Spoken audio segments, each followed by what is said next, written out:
A lo largo de la historia de Spider-Man hemos tenido diferentes adaptaciones, tanto en series live action para televisión como para la pantalla grande, pasando desde los primeros años en los que se intentaba adaptar a superhéroes a la vida real, tomando en cuenta lo limitados que eran los efectos especiales para la época y lo costoso que era hacer realidad dicho acto.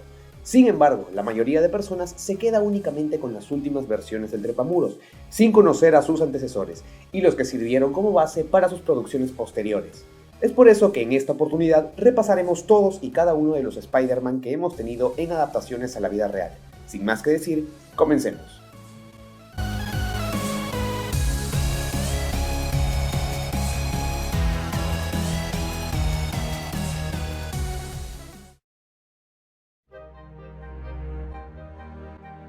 Muchos piensan que la primera versión live action de Spider-Man fue la del ya reconocido, emblemático y casi insuperable Tobey Maguire, con la primera adaptación y todas las posibilidades en efectos especiales y contando con Sam Raimi en la dirección, película producida por Sony, lo cual es totalmente falso, ya que la primera adaptación en carne y hueso que se hizo del Trepamuros fue la de Nicholas Hammond, en la película debut del héroe el 14 de septiembre de 1977, bajo el título de Spider-Man.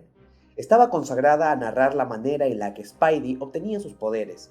La indispensable araña se colaba por accidente en un experimento con radiación dentro de un laboratorio universitario con nulas medidas de seguridad, para luego picar a Peter fuera de cámara y dotarle de sus habilidades arácnidas. En general es una película bastante buena para la época y aprovecha todos y cada uno de los pocos recursos que tiene para plasmar y adaptar con las particularidades y acciones que caracterizan a Spider-Man en los cómics. Sin embargo, si lo comparamos con las adaptaciones posteriores, podemos notar que hay un déficit notorio de posibilidades para representar al héroe en esta película, obvio si la comparamos con sus versiones posteriores. Aún así, mantiene una estructura bastante realista de mostrar, sin caer en el exceso de fantasía y sin incluir villanos que nadie realmente creería que existen, y representa de una forma bastante científica y con vibras médicas algo que se dejó de lado en adaptaciones posteriores. Algo que es importante resaltar de esta entrega es que representa muy bien el ambiente de la época. Incluso en el estilo y forma de ser de este Peter Parker, podemos notar que hay ciertas particularidades e idiosincrasias que al menos de esa forma fueron dejadas de lado para las siguientes versiones. Nunca nadie estableció cómo debía ser realmente una adaptación del Hombre Araña en pantalla grande. Nunca especificaron si el tema de la época era un factor importante, cosa que sí lo es en el Capitán América. En el caso de Spider-Man hay una ventaja porque es muchísimo más fácil adaptar al personaje en distintos contextos y épocas, haciendo y marcando un estilo distinto para cada una, cosa que obviamente querían hacer las personas que luego de la finalización de la serie secuela de esta entrega, que sí, por cierto, hubo una serie después de la película, querían hacerse con los derechos para reiniciar las historias a sus propios estilos, e incluso saliéndose mucho de la idea original.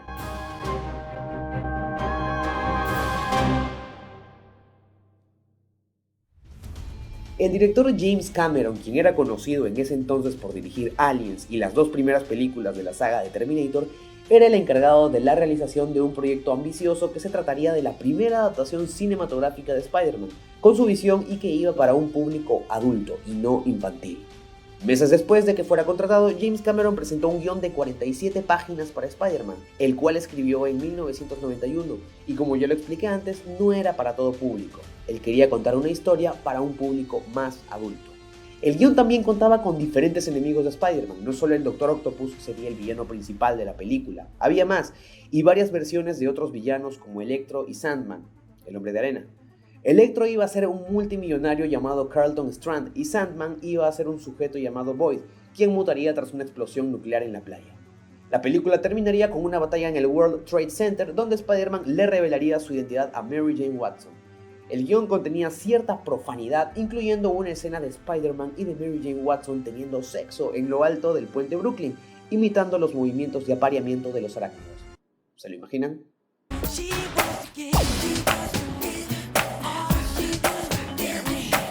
Aunque los actores que supuestamente aparecerían en la película estuvieron rumoreados, no significa que interpretarían a los siguientes personajes. El director James Cameron ya estaba considerando a varios actores, pero entre los que más sonaban estaba considerando a Leonardo DiCaprio y Edward Furlong tras la máscara de Spider-Man. Pero hablemos de cada uno.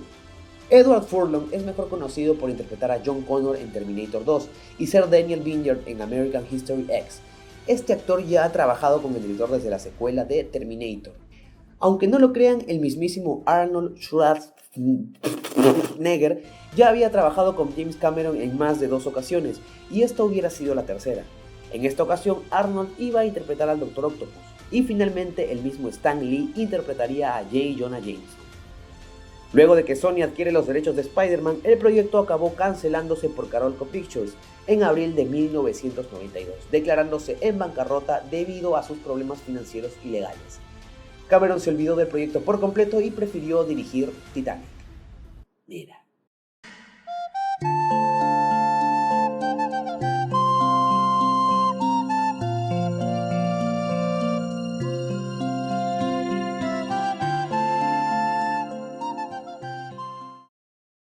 Aquí se marcaría un antes y un después definitivo en la historia de las películas de superhéroes.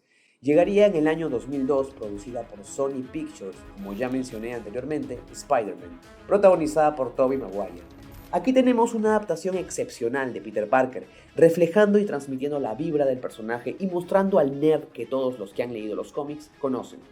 Por la parte de Spider-Man tenemos una adaptación visual muy agradable y sobre todo emocionante, ya que era la primera vez que se veía al Hombre Araña columpiarse por Nueva York de una manera fluida e impresionante.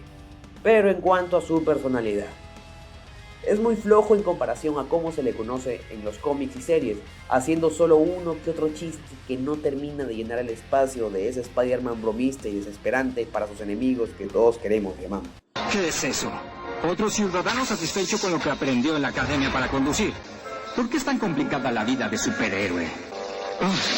¿Por qué no les pasa esto a los Cuatro Fantásticos? Con esto, déjalos ir. Bueno, puedes quedarte a Jameson. ¡Suficiente! Telaraña, te amo. Si esa explosión fue accidental, yo soy la antorcha humana. No es bueno robar joyas en el vecindario del señor Spider-Man. ¿Puedes decir, voy a ir a prisión? ¿Qué? ¿Spider-Man? ¿Dónde? ¿Dónde? Oh, me pongo tan nervioso cuando conozco celebridades. Sin embargo, este no es un motivo tan grande como para opacar el resto de la construcción de personaje e historia, teniendo como villano al Duende Verde, quien es uno de los mejores villanos del trepamuros adaptados hasta el momento. Sam Raimi repetiría la fórmula para la segunda película, mejorando abismalmente, haciendo la que es considerada hasta el día de hoy, escuchen bien, fans de Marvel, como la mejor película de superhéroes y la mejor película del Hombre Araña hasta el día de hoy. La hizo Sony sin Marvel. Sí, créelo. Para la 3, Sony presionaría a Raimi para que se introdujera más villanos de manera innecesaria a la trama. Por cierto, el villano de la segunda entrega fue el Dr. Octopus, quien es otro de los villanos de Spider-Man mejor adaptados. Y le pidieron introducir a Venom, solo para que los fans se emocionen de verlo en la pantalla grande. Aunque en realidad se decepcionaron. Aquí los villanos que también estuvieron presentes fueron el Duende Verde Jr. y el Hombre de Arena, que al final terminaron congestionando de tramas y subtramas innecesarias la historia, desembocando en un triste, pero creo que justo, final para las circunstancias en las que se encontraba Peter Parker luego de haber perdido tanto llevando una vida doble siendo Spider-Man. La moraleja que nos deja esta trilogía sobre el Hombre Araña es que además de que un gran poder conlleva una gran responsabilidad, el precio de llevar una doble vida es tan alto como para llevarse a tus seres queridos y condenarte a no disfrutar a plenitud del día a día.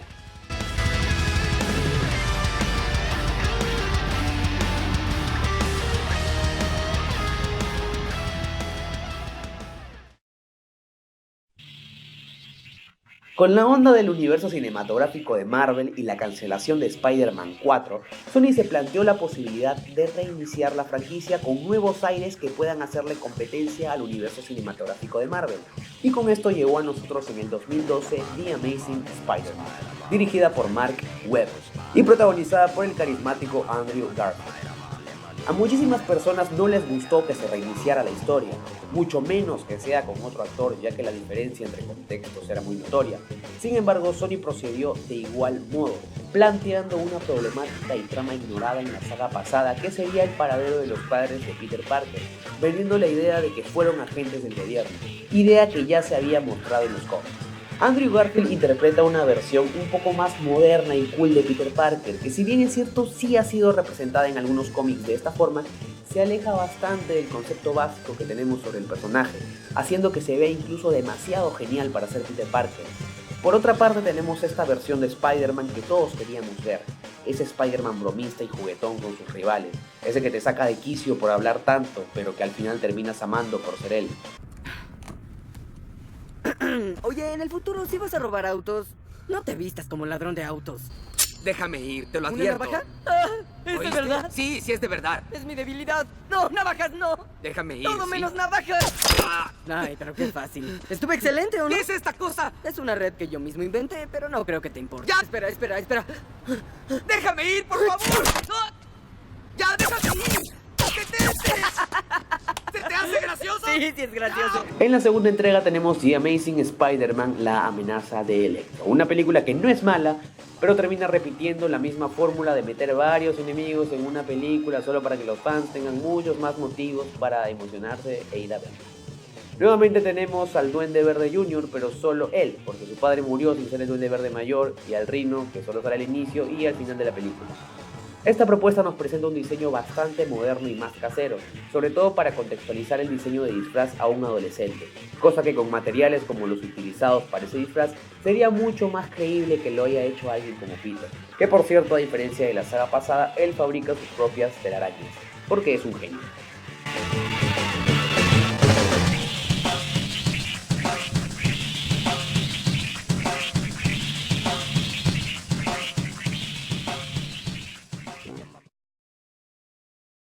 Cuando se canceló la tercera entrega por el fracaso notorio de la segunda, Sony se dio cuenta que definitivamente necesitaba hacer algo y regresarle los derechos a Marvel no era una opción, por lo que decidió compartirlos.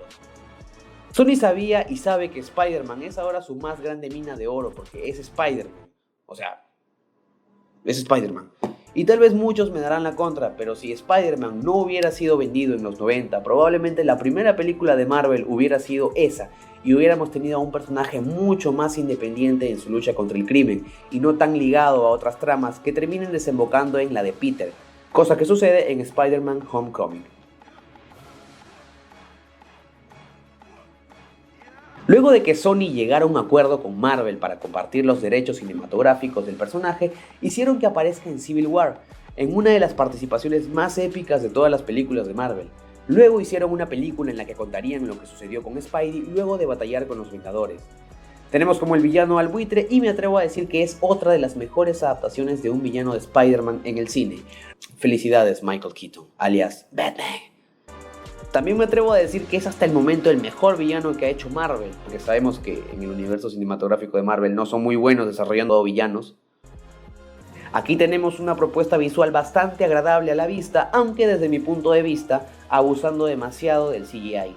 Pero no hay nada que hacer, pues es Disney quien dispone de la temática y estilo para la apariencia de los héroes.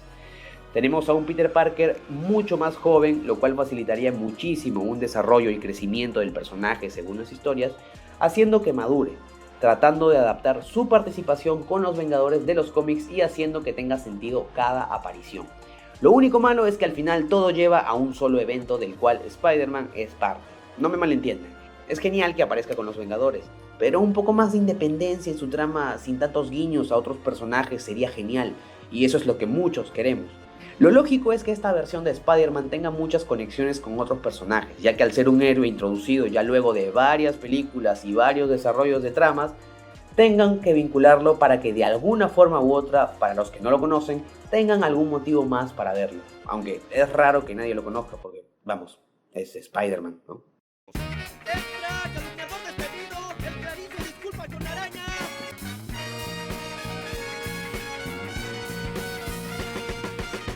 Aquí tenemos a un Peter Parker en la etapa aún escolar, una etapa que fue muy acelerada en las adaptaciones anteriores y lo cual le da un plus y diferencia más con el resto. Por otra parte tenemos a un gran Spider-Man, luchador, hablador, parlanchín y jodido. Es Spider-Man que habla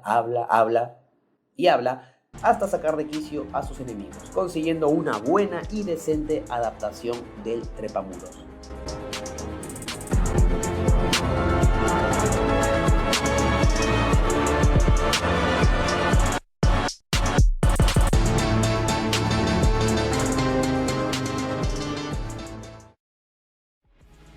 Hemos repasado una lista con las adaptaciones live action del héroe favorito de muchos, el Hombre Araña.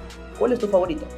Si te gustó este video, recuerda darle like, dejar tu comentario y compartir con tus amigos. Hasta la próxima.